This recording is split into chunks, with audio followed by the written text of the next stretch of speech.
One of the macro problems I see with Rogue is that no matter what subclass you pick, their playstyle largely doesn't change. They're still going to be single target damage dealers that want to avoid direct damage.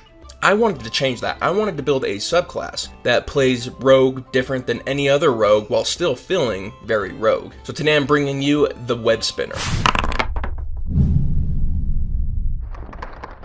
This video is brought to you by The Secret of Oki Island. The Secret of Oki Island is a solo adventure produced by Obvious Mimic, the same producer who created The Wolves of Langston and Crystals of Zaleth. The Secret of Oki Island puts you on a ship with some other scallywags on an adventure to find some secretive treasure. This plays a lot like a choose-your-own-adventure, except built on the 5e system, so you're rolling skill checks, you need certain spells to do certain things, and you go on a grand adventure. I've had a blast playing the other two, and I'm looking forward to this third one. You can go ahead and join the Kickstart. It's already hit its goal. It hit its goal today, so it's a pretty dang popular, so I hope you guys take advantage of all the stretch goals that you can get now, and you can find that link in the description down below. But with that, my friends, let's move back to the video. Just as spiders use their webs to trap an unsuspecting fly, web spinners create magical threads to ensnare their enemies. This stealthy, manipulative archetype understands how magic is intertwined with the world around them, giving them ultimate control over whatever falls into their carefully laid traps. Alright, macro overview here. I want a rogue that focuses on controlling or damaging multiple enemies. Rogues are all about dealing that one target damage. This one spreads their damage out a bit. On top of that, I want them to be positioned completely different. Instead of rewarding them running away, I want to reward them for being right in the center of as many enemies as possible. So I'm going to go through each feature, explain why I decided what I decided, and how we accomplished those macro goals. Beginning with our level 3 feature, Arcane Webs. When you choose this archetype at 3rd level, you gain the ability to create magical adhesive webs. These arcane webs are nearly imperceptible and can be attached to your weapon. Each time you finish a long rest, choose a number of weapons in your inventory equal to half of your proficiency bonus rounded up, and imbue these weapons with your arcane webs. Each time you deal damage to a creature with one of these imbued webs, while the target is within 30 feet of you, an arcane web is attached to your target. This arcane web lasts until you are more than 30 feet away from the creature that the arcane web is attached to, at which point the magic holding the web to your target fades. So a couple design notes here. The reason we did proficiency bonus rounded up is so that right away, if you're dual wielding, you can use both of these weapons to attach arcane webs.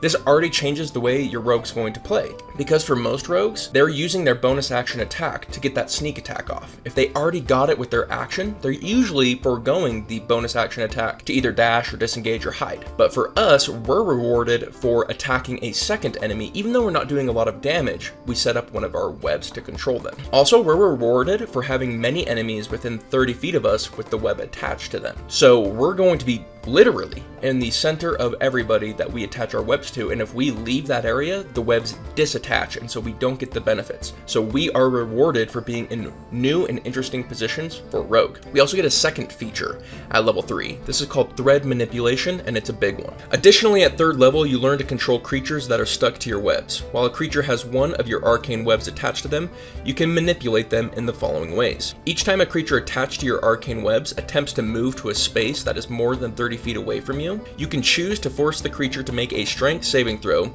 against your web spin or save DC. On a failed save, the creature cannot move more than 30 feet away from you this turn. On a success, the web does not restrict the creature's movement for that turn. So now we're controlling enemies. They're not allowed to leave our webbed area, so we can trap enemies with us, which can be a blessing or a curse. It can keep enemies away from attacking our allies, or it can force a lot of enemies to attack us all at once. Furthermore, when a creature attached to your arcane webs targets you with a weapon attack, that attack is made at disadvantage. This is the big tanking feature of this build, is we attach a bunch of webs so they're incentivized to attack us and not our allies, whether they want to move out or because our allies moved out and they can't. So they have to kill us before they can move out. So now they're attacking us at disadvantage. That's going to make us significantly more tanky. As we get more dexterity, we're going to get a fairly high AC, and being an AC tank, not a health tank, but an AC tank, can take this build a long way. And finally, as a bonus action, you can force a large or smaller creature that is attached to your arcane webs to make a strength saving throw against your web spinner save DC. On a failed save, the creature becomes restrained until the start of your next turn. A creature restrained by your arcane webs can use their action to repeat the strength saving throw, ending the restrained condition on a success. You can use this bonus action a number of times equal to your proficiency bonus, and you regain all expended uses when you finish a long rest. This is a big feature. This is the payoff for setting up people with webs, is now we can restrain one target and we can do the single target damage that rogues are known for. I also think it's really important for rogues to have a way to proc their own sneak attack, because what if they're in one-on-one? They're not going to get a sneak attack ever. By having this feature, we can restrain an enemy, and then that way we can get advantage on the attack and still proc sneak attack. This is about as strong as a second level spell, and it's going to force our enemies to use their actions to break out of it. So it's powerful, but it's correct for the level. Many of these called on our Webspinner DC.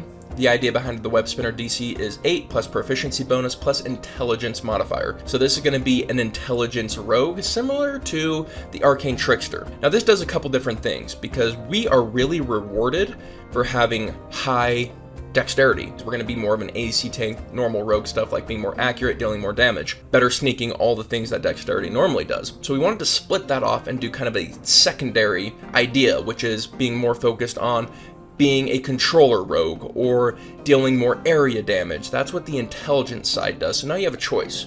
Which one do I prioritize? And I think that's really cool. It kind of gives it two separate sub builds even within the build, but eventually you're probably going to want both to be 20. We're going to come in with 2 level 9 features. The first level 9 feature is we get spider climb. We are able to climb up walls, we're able to climb on ceilings. It's going to increase our mobility in a fairly unique way. We're not going to be flying around. Tons of classes can fly around, but we're going to be climbing around. I think it's pretty cool, fits the flavor, I like it. Also at 9th level, we're going to get our proficiency bonus rounded down times a day to cast the web spell. The web is a 2nd level spell, so people have been casting it for a while at this point, so it's not that good, right? We added a couple of bonuses to this web. The first is we can move through the web all we want. It doesn't restrain us, it doesn't stick to us, it doesn't do anything. We can move through it. It's not even difficult terrain for us. So we can stick a bunch of enemies in it, and then we can run in there, and while they're restrained, we can start doing sneak attacks and attaching our webs to them. All sorts of good stuff. On top of that, we made it a bonus action. So you can bonus action web and go in there and instantly sneak attack enemies. And by the way, this is going to be doing our Webspinner DC, so intelligence is going to make this web more consistent. So what we've done here is we've given the rogue more area control. Rogues are so known for being able to take care of one target, but we have the option to take care of multiple. At level 13, we're going to get Lacerating Silk. Anyone who's attached to our webs or within our web spell, if we begin our turn, they're going to take our intelligence modifier damage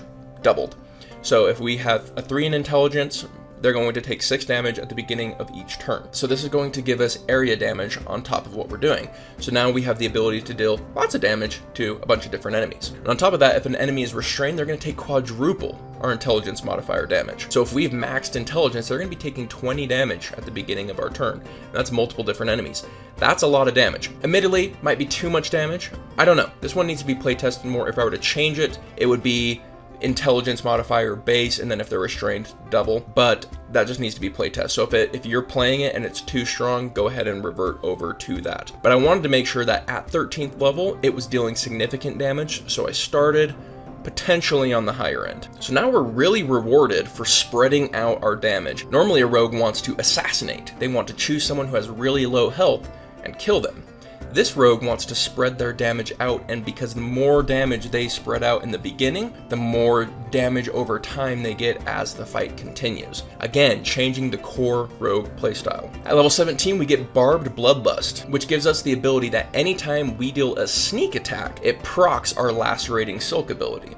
So at the beginning of our turn, it does some damage. If we get a sneak attack, everyone who's also still restrained and whatnot is also going to get Lacerating Silk done again to them. So it's really compounding this area damage that we can set up. So basically, this character is like a spider. We're going to choose our area, we're going to fill it full of webs, we're going to attach as many enemies we can to those webs, and then we're going to start punishing them turn after turn. And on top of that, it has some cool synergy with some of the rogue main features. Because we're more tanky and we're in an area, we're going to want to save our reaction for a big uncanny dodge. They're going to be attacking us at disadvantage, so they're going to be missing quite often, but when they do hit, that uncanny dodge is going to come into play more often because we're not avoiding damage as much. It's a high risk, high reward playstyle that totally changes the idea behind rogue. So I really enjoyed making this class, but I would like to hear your guys' thoughts on it. What adjustments would you make? Would you play it at your own table? Do you see any fatal flaws? Let me know in the comments down below. This subclass is part of of a bigger release. We're releasing a packet of 1 subclass for each class to our Patreon members. This is one of those, just as kind of a taster. So if you guys are interested in getting that full pack, consider checking out our Patreon. But with that, my friends, I hope you have yourselves an incredible day, and I'll catch you on the next one. Peace.